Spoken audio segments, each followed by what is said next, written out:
நண்பா நண்பிகள் என்னடா செட்டப்லாம் புதுசாக இருக்கேன்னு தெரியுது.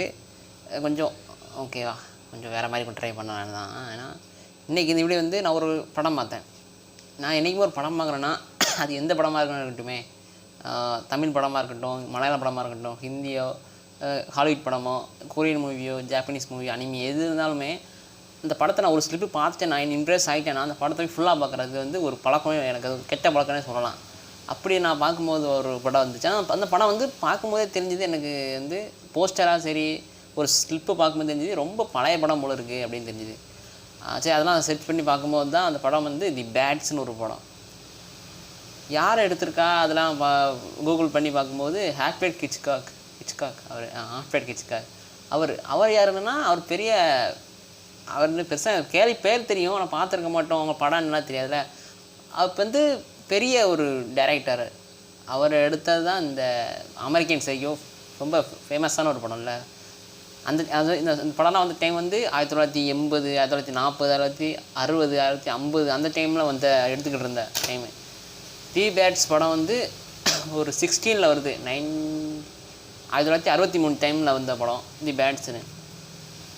நான் வந்து ஒரு பார்த்தேன் இந்த படத்தை, நான் வந்து லேப்டாப்பில் பார்த்தேன். பார்க்கும்போது பழைய படம் நிறைய பிளாக் அண்ட் ஒயிட், அது சொல்ல அந்த பிளாக் அண்ட் ஒயிட் நான் நினச்சேன் பிளாக் அண்ட் ஒயிட் தான், இல்லை பிளாக் அண்ட் ஒயிட் இல்லை, இதுதான் கலரிங் தான். படத்தோட கதை என்னென்னா,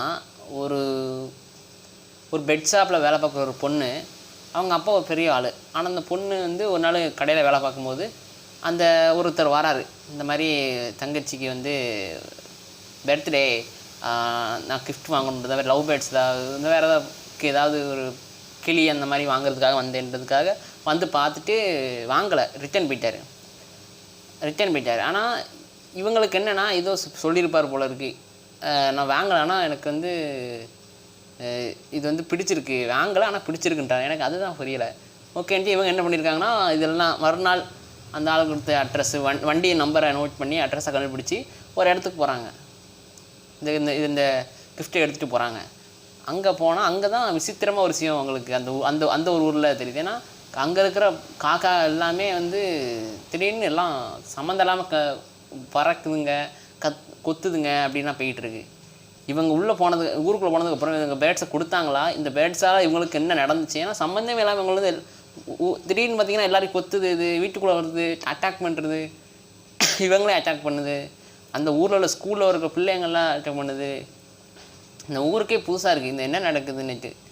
இது வந்து ஒரு ஹாரர் த்ரில்லர் மாதிரி தான். ஆனால் ஆல்ஃப்ரெட் ஹிச்காக் அவரோட ஸ்டைல் என்னென்னு தெரியும் சொல்லி ஒரு இந்த கோட் மாதிரி போட்டிருந்தேன்னா, நான் த்ரில்லிங் படம் இந்த ஹாரர் த்ரில்லராக எடுக்கிற படம் வந்து எனக்கு ரொம்ப பிடிக்கும். ஏன்னா விறுவிறுப்பாக இருக்கணும், அதாவது லெந்தாக வந்துடக்கூடாது, கட்டாக இருக்குன்றதுக்காக அதை எடுத்துருப்பேன். ஏன்னா அந்த படம் பார்த்த வரைக்கும் ரொம்ப பழைய படம் தான், ஆனால் படம் ஃபுல்லாக பார்த்திங்கன்னா நிறைய கட்டு.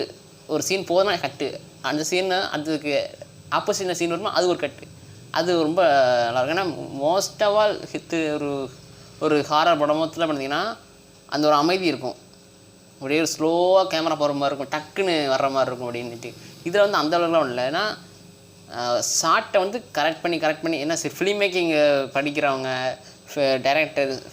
டைரக்ஷனில் இன்ட்ரெஸ்ட் உள்ளவங்க அந்த படம் தான் பார்த்தீங்கன்னா உங்களுக்கு கண்டிப்பாக, ஏன்னா உங்களை வந்து வெயிட் பண்ண வைக்கலை, இதுதான் அந்த இதுதான்றதுக்காக வந்து சும்மா அது காமிச்சிட முடியாதுல்ல, அதுக்கு கொஞ்சம் பில்டப் ஆகும். அந்த முன்ன சீனுக்கு அடுத்த சீன் வந்து ஒரு பில்டப் ஆகி அடுத்த நடக்க போதோ அடுத்த நடக்க போதுன்றது ஒரு த்ரில்லரான ஸ்டோரி. இந்த படம் பார்த்தது. ஏன்னா நான் பார்த்த படத்தை நான் இங்கே சொல்லிகிட்டு இருக்கேன்னா, எனக்கு வந்து இப்போ நான் ஒரு கொஞ்சம் மாதம் பழைய படம் தான் அதிகமாக பார்க்குறது, ஹாலிவுட் படம்லாம். பழைய படம் ஸ்டான்லி குப்ரிக் அவரோட படமாக இருக்கட்டும், நம்ம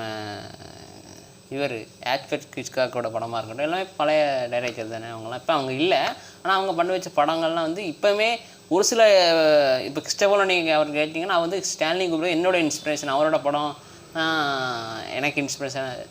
ஸ்டான்லி குப்ரிக்கோட 2001 ஃபேஸ் ஓடசி வந்து கிறிஸ்டோபருக்கு வந்து இன்ட்ரெஸ்டாக எடுக்கிறதுக்கு இன்ஸ்பிரேஷன் அவரே சொல்லியிருப்பார். இப்படி ஒரு படம் வந்து நம்ம பார்த்ததுக்கு அப்புறமே முடிஞ்சு அந்த ஒரு வாரம் தாக்கம் இருக்கும்ல, அந்த மாதிரி தான் எனக்கு இந்த இந்த படம் தி பேட்ஸு. ஏன்னா த்ரில்லிங்காக அது ரொம்ப புதுசாக இருந்தது எனக்கு. ஏன்னா வாட்டி ஒரு பழைய படம் ஹாலிவுட் படத்தில் இந்த மாதிரி ஒரு கதையை பார்க்குறேன், புதுசாக இருக்குது. இது பார்க்கலாமான்னா பார்க்கலாம், ரொம்பவே நல்லா இருந்துச்சு. ஏன்னா கேரக்டர்ஸ் பார்த்திங்கன்னா 3 கேரக்டர்ஸ் தான். த்ரில்லிங் எட்ஜில் இருக்க படம் மாதிரி அவர் எடுக்கிற படம் முக்கால்வாசி அது. அப்புறம் வெர்டிகோ அது இப்போ தான் பார்த்துக்கிட்டு இருக்கேன். இனிமே இந்த மாதிரி படம் வந்து நிறுத்தி ஒரே ஸ்ட்ரக்சரில் பார்க்குறதில்ல, ஒரு நாள் ஆஃபு ஃபஸ்ட் செகண்ட் ஹாஃபு அடுத்து செகண்ட் ஹாஃபுன்றது மாதிரி பார்க்குறேன். ஓகே, அதுவும் அந்த படத்தை பற்றி பேசணும். இந்த வீடியோ வந்து வியூஸை பொறுத்து தான் இருக்குது. ஏன்னா இதுக்கு முன்னே போட்ட ஒரு சில வீடியோஸ்லாம் வந்து என்னென்னு தெரியல, யூடியூப்காரன் நமக்கு வந்து ஈஸியாக கொடுக்க மாட்டான். என்ன நடக்குதுன்னு தெரியலை. நானும் எவ்வளோ எடிட் பண்ணி ஏதோ கேட்டெல்லாம் பண்ணிக்கிட்டு இருக்கேன். வியூஸ் 10க்கு மேலே போக மாட்டேங்கி, என்ன செய்கிறது? ஓகே, போகும், மனசு தவற விடக்கூடாது, உறுதியாக இருக்கணும், நம்பிக்கையாக இருக்கேன். இந்த வியூஸ் கண்டிப்பாக இது வந்து வியூஸ் போகணும்னு நம்புகிறேன்.